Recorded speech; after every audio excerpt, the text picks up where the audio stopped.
दोस्तों, आपको यह सुनकर हैरानी होगी कि 1975 तक सिक्किम भारत का हिस्सा ही नहीं था। दरअसल 1947 में भारत की आजादी के समय सिक्किम में चौग्याल वंश का राज्य था।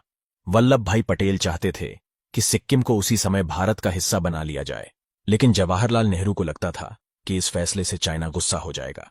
इसलिए 1950 में एक एग्रीमेंट के तहत सिक्किम को इंडिया का प्रोटेक्टोरेट बनाया गया। इस एग्रीमेंट के तहत सिक्किम में राज तो वहां के राजा का ही होगा, मगर उसके डिफेंस और विदेशी मामलों से जुड़े मुद्दे भारत सरकार देखेगी। 1970 तक तो ऐसा ही चलता रहा, लेकिन 1970 के बाद सिक्किम के राजा सिक्किम को एक इंडिपेंडेंट देश बनाना चाहते थे। लेकिन इंदिरा गांधी जानती थी कि अगर ऐसा हुआ तो चाइना इस पर अपना कंट्रोल जमा लेगा, जो कि इंडिया के लिए डेंजर की बात थी। इसलिए 1973 में इंदिरा गांधी ने इंडियन आर्मी को सिक्किम भेजा और वहां के गैंगटॉक शहर और राजभवन पर कब्जा कर लिया। इसके बाद सिक्किम में वोटिंग कराई गई और वहां के 97% लोगों ने भारत के साथ जुड़ने का राजीनामा दिया।